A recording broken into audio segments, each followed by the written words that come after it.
Good morning, everyone. So, in today's class, we are going to discuss our next topic of chapter number 3, that is pair of linear equations in two variables. In the last class, we have discussed about the chapter number 3, that is pair of linear equations. हम first exercise करी थी. I think हमने last class में graphically solutions को obtain नहीं किया था. तो I hope सबके पास में book होगी. Exercise 3.2 first question is there.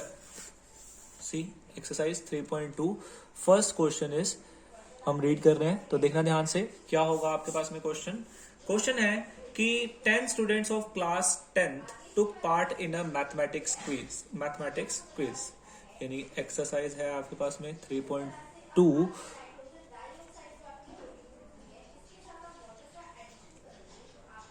Exercise 3.2 first question that is 10 students of class 10th. कितने स्टूडेंट्स है बच्चा आपके पास में? 10 स्टूडेंट्स ऑफ क्लास 10th है. टोटल नंबर ऑफ स्टूडेंट्स कितने हैं? 10 स्टूडेंट्स.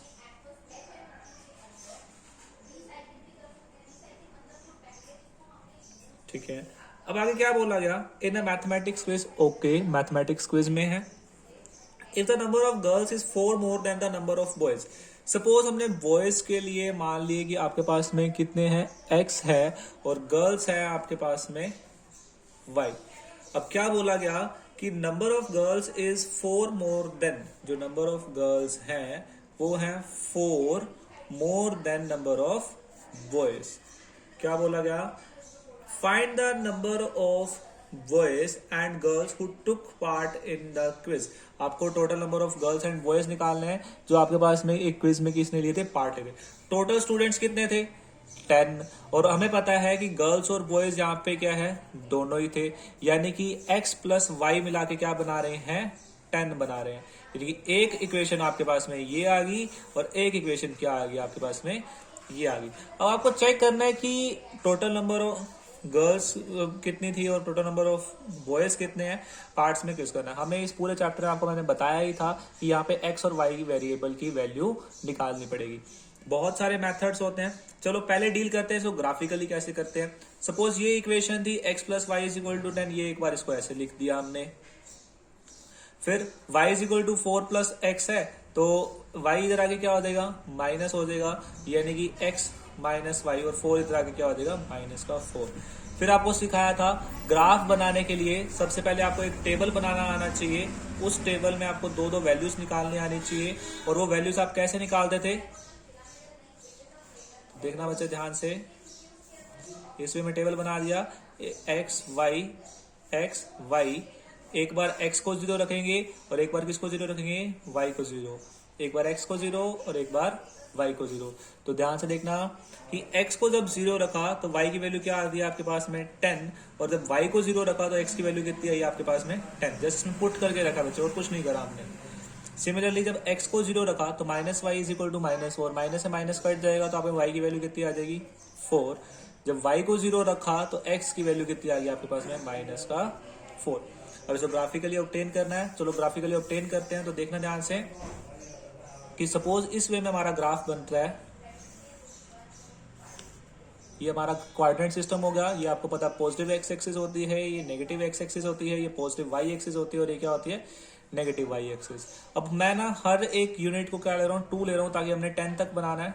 2 4 6 8 10 -2 -4 -6 -8 माइनस का 10.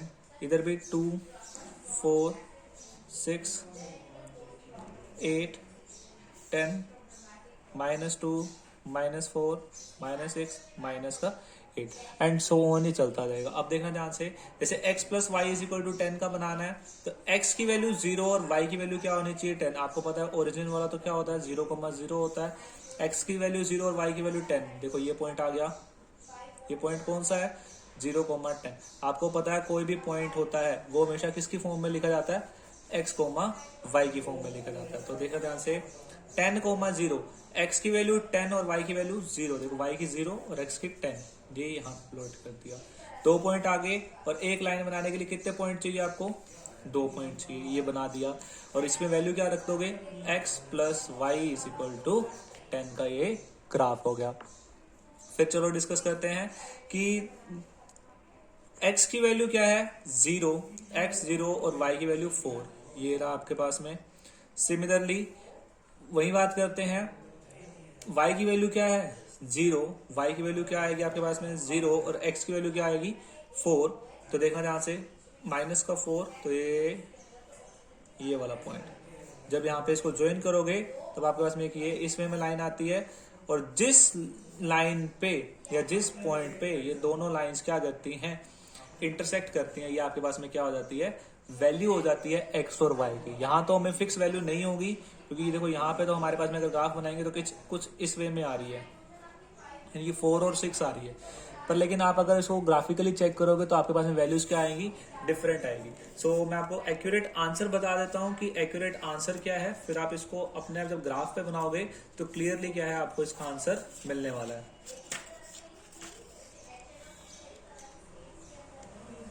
ठीक है, जब आप इसको पूरा क्लियरली ग्राफ पे बनाओगे तो जो वैल्यूज आ रही हैं, देखो हमारा ये 4 से जस्ट पहले आ रहा है और ये 6 के देखो जस्ट बाद में ऊपर आ रहा है, तो यानी कि y की वैल्यू आ रही है आपके पास में 7 और x की वैल्यू आ रही है 3, यानी कि नंबर ऑफ गर्ल्स तो है आपके पास में 7 है और नंबर ऑफ बॉयज कितने हैं आपके पास में 3 है।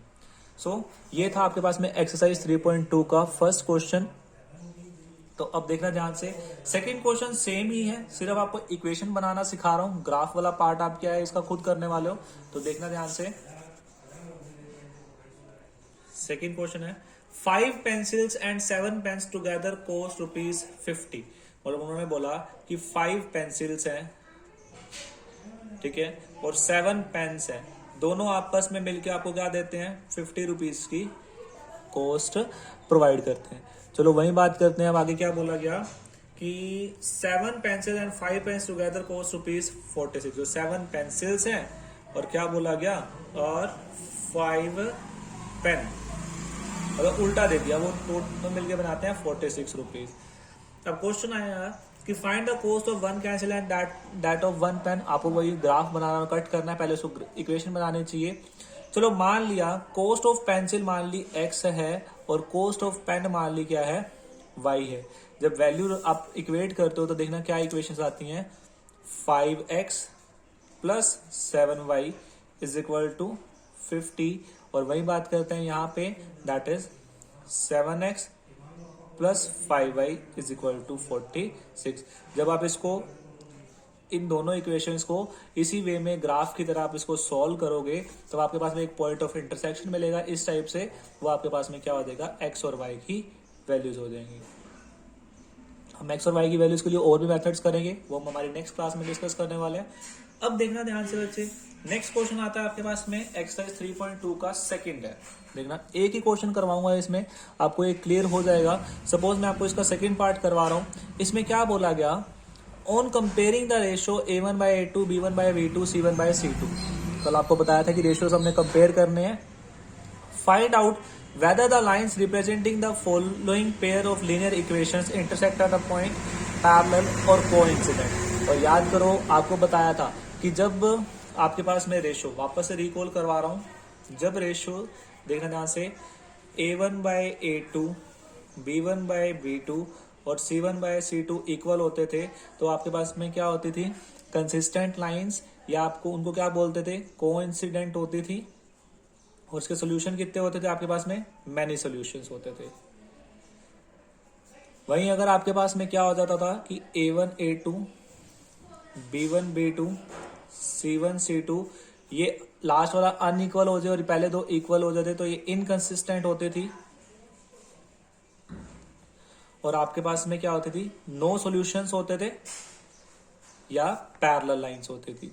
और वहीं एक और बता देता हूं, जब पहले वाले या अनइक्वल आ जाता था तो हम चेक ही नहीं करते थे, इंटरसेक्टिंग लाइंस और एक यूनिक सोल्यूशन आता था। अब जैसे एग्जांपल है आपके पास में, जो एग्जांपल आपको करवा रहा हूं वो ये वाला एग्जांपल है, दैट इज, देखना ध्यान से,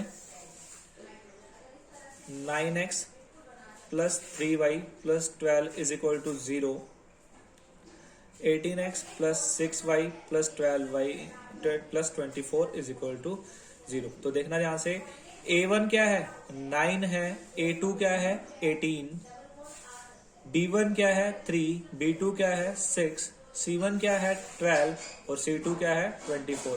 तो देखना 9 1 जा 9 2 जा 3 1 जा 3 2 जा 12 1 जा 12 2 जा। तो चेक करो दोनों के तीनों रेशियोज आपस में क्या आ रहे हैं, सेम आ रहे हैं। अगर तीनों आपस में सेम आ गए तो आपके पास में देखो कौन सी वाली हो जाएगी, कौन सी लाइंस बोली जाएंगी अब ये कोइंसिडेंट लाइंस। तो lines are coincident and have many solutions.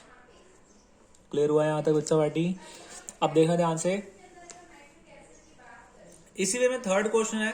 अब यहां पे ना हमें बताना है कि कंसिस्टेंट है या इनकंसिस्टेंट है। देखो हमें पता है कि कंसिस्टेंट कब होती है, जब लाइंस कोइंसिडेंट होंगी और इंटरसेक्टिंग होंगी, और इनकंसिस्टेंट कब होगी, जब पैरेलल होगी। देखना यहाँ पे बहुत सारे क्वेश्चंस हैं, मैं आपको एक ही एग्जांपल करा रहा हूँ इसका, ठीक है। बाकी सारे की सारे क्या है, इजी से है। जैसे फोर्थ वाला पार्ट इसका मैं करवा रहा हूँ आपको, देखना ध्यान से। आपके सॉल्यूशंस भी सेंड कर दूंगा सारे मैं।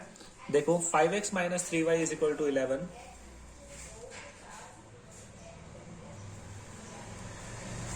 5x minus 3y is equal to 11 और माइनस का 10x plus 6y is equal to minus का 22।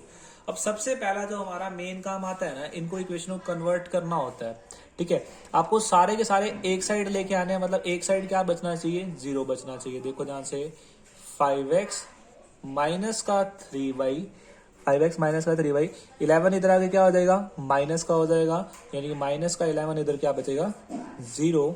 Similarly minus 10x plus 6y minus का 22 इधर आगे क्या हो जाएगा, प्लस का 22 इज इक्वल टू 0। अब आपको क्या करना है, रेशियो निकालना है। तो देखो ध्यान से a1 5 है, a2 माइनस 10 है। तो देखना 5 अपॉन में माइनस का 10, b1 माइनस का 3 है, b2 आपके पास में 6 है। वहीं अगर बात करें c1 माइनस का 11 है और c2 क्या है 22। देखो 1/2 1/2 1/2, यानी कि माइनस का हाफ यहाँ आएगा, माइनस का हाफ ही यहाँ पे और माइनस का हाफ ही यहाँ पे, और तीनों आपस में इक्वल हैं। और आपको पता है आपस में इक्वल तो कौन सी लाइंस होंगी, कोइंसिडेंट, या जिनको हम बोलेंगे कंसिस्टेंट लाइंस।